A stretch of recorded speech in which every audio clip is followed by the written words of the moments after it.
the Sports Renegades podcast on SportstownChicago.com. Welcome back to the Sports Renegades here on SportstownChicago.com with Ryan Risky and Ryan Stuprich. We are the Sports Renegades, and we're going to continue our Cubs talk, and Mr. Stuprich was actually at the Cubs convention. Yes, I was. Would you like to share any of anything that happened? Well, my first Cubs convention was 2014, and so I'm comparing, 2014 to 2015. 2015 was a better convention overall because there was more people, but of course that's also a negative, as Ryan Risky pointed out. I wonder if 2014 was a sellout. I don't think it was, because here's the thing. For some of the seminars, in 2014 I was able to sit down for all the seminars. In 2015, I'd be coming, like, for instance, I just got Coughlin's autograph and I went up to see the operations update seminar right after the Coughlin autograph, and so we were maybe with 2 minutes to spare before the thing would have started. So we had a stand for that off to the side because there was no seating left.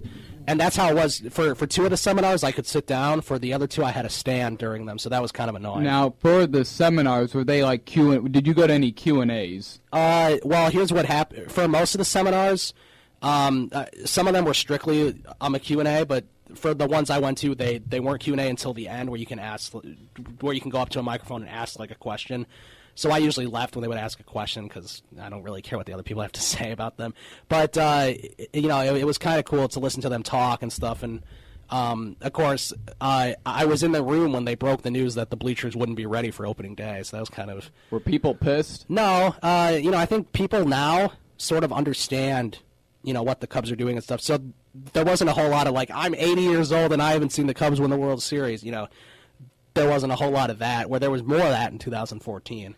Yeah, I went in 2008, and the optimism was pretty good because they were just coming off a division title in 2007, and they were the best team in baseball in 2008 until they got swept by the Dodgers. Yeah, so the autographs I got, which I told you off the air, but the autographs I got C.J. Edwards. That's a good one. On Friday night, because that's when the people in the farm system were sort of signing. Not the huge names. Yeah, not the huge names. But, C.J. Edwards is an underrated name out there, so I definitely got his autograph. I'd probably put him up there in the top. Was Schwarber there? Schwarber was there, but the line was too long. Okay, I was going to say, I don't know if I remember hearing his name being introduced, because the big names I'd want, if I was there, I would have wanted a Bryant, a Soler, and probably an Edwards. Right. Because, you don't really know. I really wanted Soler's, but he was in the good autograph line. Oh, the good autograph line. Stage A was for the autographs where you had a pull tab where you could win, either an autograph where you could win to wait in line for a Rizzo autograph, Joe Madden, Castro, Soler, Bryant, John Lester, Chris Bryant, all the main. What about Almora? Almora was at that farm system signing, but I decided to go with Edwards instead. Okay. I could have gone with Almora. He was right next to him, I think. No. So I got those. So I got C.J. Edwards. I got Chris Coughlin, the Cubs slugger from the 70s, Bill Madlock. And then I got Brian Schlitter, and I got Jim DeShays, who he signed. Did you even have to wait in line for Brian Schlitter? Yeah, because there was people in line before who were getting Hamill's autograph, but some people got snubbed of Hamill's autograph because at 11 o'clock Hamill left. Because, he was signing from 10 to 11, and then Schlitter was signing from 11 to 12.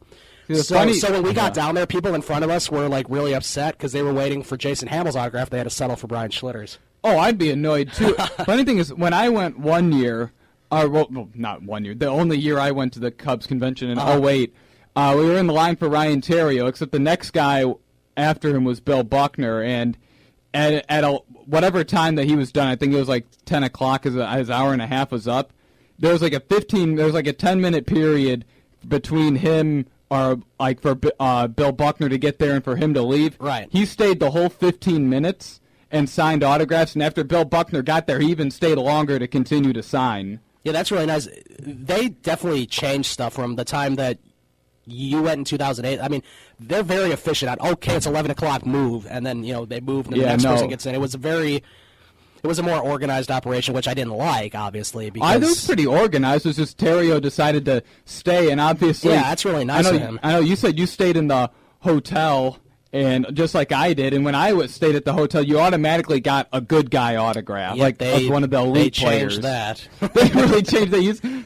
You got entered in the lottery, and you weren't guaranteed to. Right. Did you get something as other compensation, or is it just you did? Well, if you didn't win, then it was like $5 off of baseball. That was like $5 off of probably an extremely overpriced baseball. Yeah, and that was in the Cubs store, like in the vendor area. So I got that. My brother got that, and my dad got that. We all got the same thing. So that.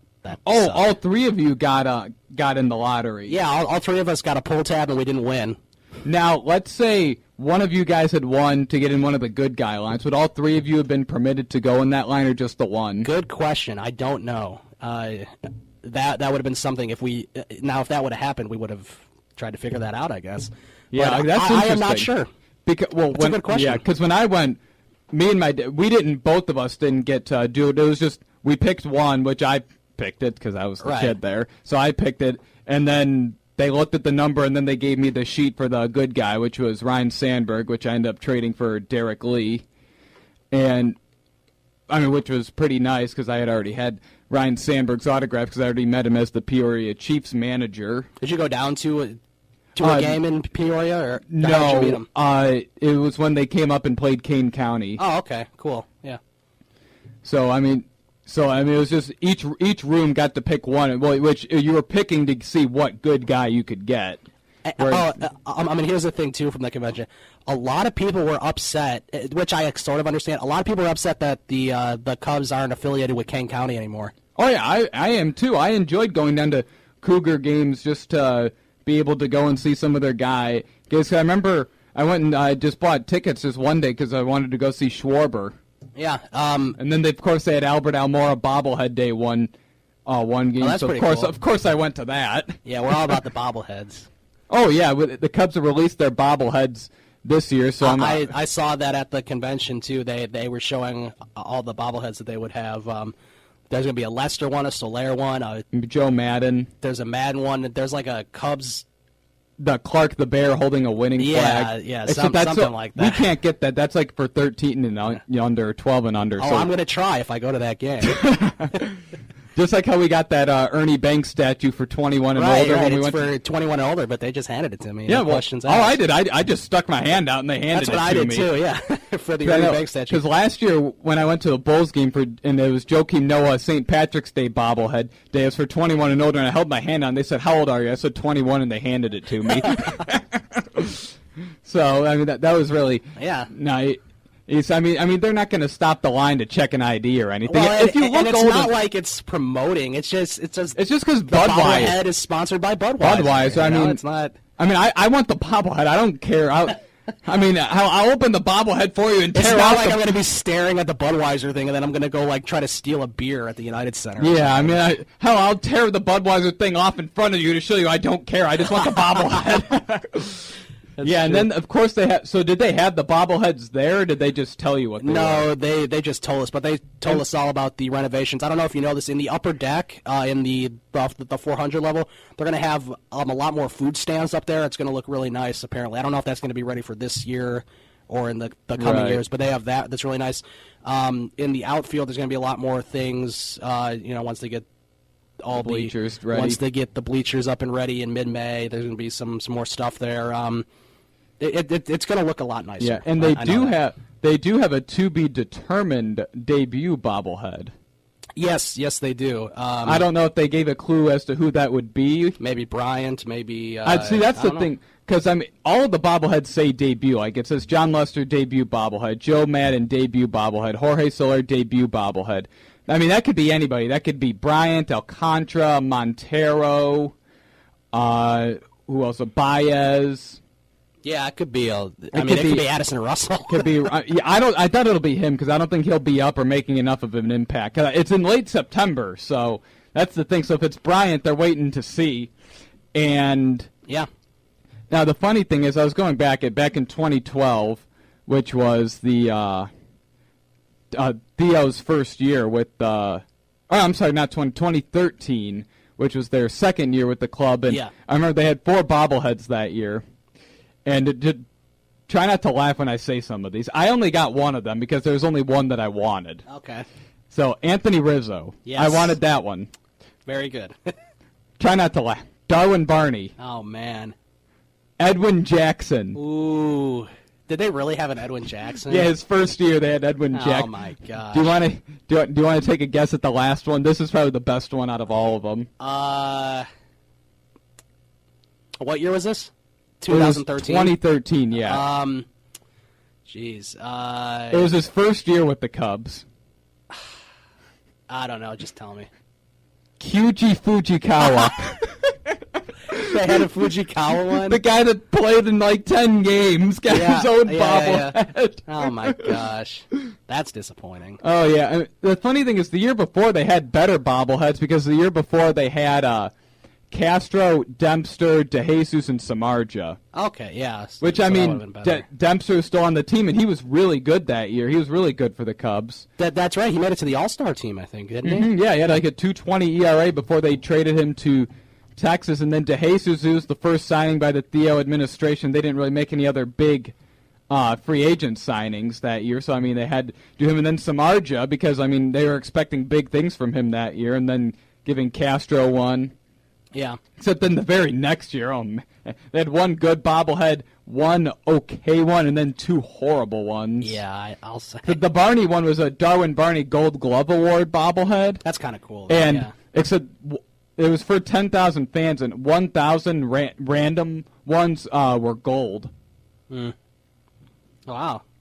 So, I mean, I just thought that was funny. And the best part in the Edwin Jackson and the Kyuji Fujikawa bobblehead days, the Cubs got shut out in both of those games. I'm sure they did. I was not at either. I was only at the Rizzo one because that was really the only one I cared about. I was like, I just don't think Barney's part of the future, and I don't want a Japanese relief pitcher that's 38. Is Darwin Barney still with the Dodgers, or is he on a different team? I think so. Okay. So maybe he's a utility guy for them. Or well, yeah, there's no way he's starting on the Dodgers. No. not with Howie Kendrick and Jimmy Rollins there at second and short. And Juan Uribe at third base. I can't believe he's still playing. He's pretty good, too. Yeah, still. I mean, he's been doing good for the Dodgers amazing. the past couple of years. And then, of course, last year for the Cub bobbleheads, they had 10 bobbleheads going by the decades. Let's see if we can name all 10. There was Joe Tinker. I think there was a Red Grange. Yeah, Red Grange was the second one. The Bears one. The Bears one was Gale, and then another Bears one was Gale Sayers. I was at that game. Okay. There was an Ernie Banks. I was at that game. There was a Rick Sutcliffe first night game bobblehead. I was at that game. They had a Babe Ruth called shot bobblehead. They had Greg Maddox 300th win bobblehead. Kerry Wood 20 strikeout performance bobblehead. They had like some baby doll bobblehead. It was something for breast cancer awareness. It was some pink something bobblehead. So that's 9. See if we can think of the last one. I think it might have been either Andy Pafko. I think it might have been Andy Pafko. No, he had some other promotion. I do not have this one. All right. Yeah, I don't know. Yeah, I know they had 10 last year, and I was at 4 of them, I believe. Except I was at the ones I wanted. Yeah, of course, yeah. Yeah, I was at and the funny thing is the Rick Sutcliffe first night game bobblehead, that one has like a little light switch so you can turn on the lights behind him. Oh, that's really cool. Yeah, and that ironically we got the tickets for that day, and that was Bob Baez's Wrigley debut. There you go. Which we and or actually I went to that game with my aunt, and she bought 4 tickets for me and my 2 cousins to go, and they just bought tickets for. Actually, they just bought tickets for that game because it seemed like a good day to go. And this was before they announced Baez's debut. So, and then a couple days later they announced that, and then ticket prices soar through the roof. Right. So I mean, pretty cool. They ended up losing to Joe Madden's Tampa Bay Rays. Yeah. In extra innings. I remember that. I think they won the next day on a Rizzo walk-off single or something. That was the Sunday game. Yeah. Rizzo hit the walk-off single to the warning track. That's when they're wearing their 84 uniforms. Mm-hmm. Yeah, that was, I believe, yeah, they were, though. The funny thing about that is Tampa Bay wasn't around in the 80s, so they made up a uniform for them to wear. That's right. It was like yellow and light blue or something, right? Yeah, it was something. It was something awful. It was like something I'd be like, oh man, something that like some minor league team in the '80s wore, maybe something in that Tampa was, Bay. It was something that was so bad that I would think about asking my